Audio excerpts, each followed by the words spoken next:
ছোট ভাই আমার, বোন আমার, প্রতিজ্ঞা করো, বাপ মরবে, মা মরবে, ভূমিকম্প হবে, সিডর হবে, এই পৃথিবী লন্ড ভন্ড হয়ে যাবে, বেঁচে আছি মানি ফজরের 2 পড়তেই হবে। বেঁচে আছি মানে জোহর, আসর, মাগরিব, ইশা পড়তেই হবে। একটু আগে সিগারেট খেয়েছি, একটু পরে আজান হয়েছে, নামাজ পড়তে হবে। একটু আগে পর্নোগ্রাফি, উলঙ্গ সিনেমা দেখেছি, একটু পরে আজান হয়েছে, নামাজ পড়তেই হবে। ঘুমের মধ্যে কাপড় চোপড় নষ্ট হয়েছে, মা জানে, বাপ জানে, ভাবি জানে, বোন জানে, সবাই জানে। এখন গোসল করলে সবাই বুঝবে কেন গোসল করছো। সবাই বুঝলে বুঝুক, না বুঝলে নাই। আরে বুঝলেই কি না বুঝলেই কি, আমার কাপড় নষ্ট হয়েছে, গোসল আমার ফরজ হয়েছে, আমি গোসল করবো, নামাজ পড়বো।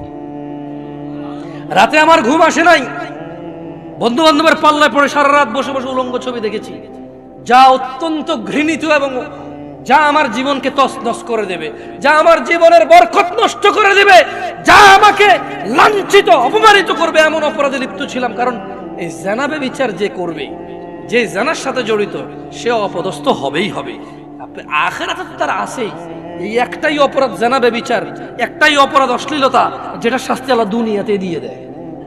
কোথায় দেয়? আখিরাতে তো আছেই। সারা রাত উলঙ্গ ছবি দেখেছো, দেখে নিজের জামা কাপড় নষ্ট করেছো, অপবিত্র করেছো নিজেকে, অসুবিধা নাই। গুনাহ যা হওয়ার হয়ে গেছে, গুনাহ নিয়ে পড়ে থাকলে চলবে না। গুনাহ যা হওয়ার হয়ে গেছে, গুনাহ নিয়ে পড়ে থাকলে চলবে না। যাও গোসল করো, ফজরে আযান হয়েছে, সালাতে যাও, 2 রাকাত সুন্নাত পড়ে আল্লাহর কাছে ক্ষমা চাও, 2 রাকাত ফরজ পড়ে আল্লাহর কাছে ক্ষমা চাও। আর দেখবা না, প্রতিজ্ঞা করো।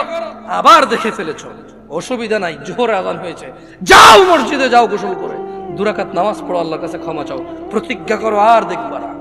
আবার দেখে ফেলেছো, অসুবিধা নাই, পরের ওয়াক্ত আযান হয়েছে, যাও মসজিদে যাও। কারণ মনে রাখবা, সকল অপরাধ গুনাহ, নামাজ যদি ছুটে যায় কুফরিয়া শিরকি হয়ে যাবে, ছাড়া যাবে না নামাজ। আমি কি বুঝাইতে পেরেছি? তোমরা কি, আমি যে জন্য আসছি, আমি কি তোমাদেরকে কোনো মেসেজ দিতে পারছি?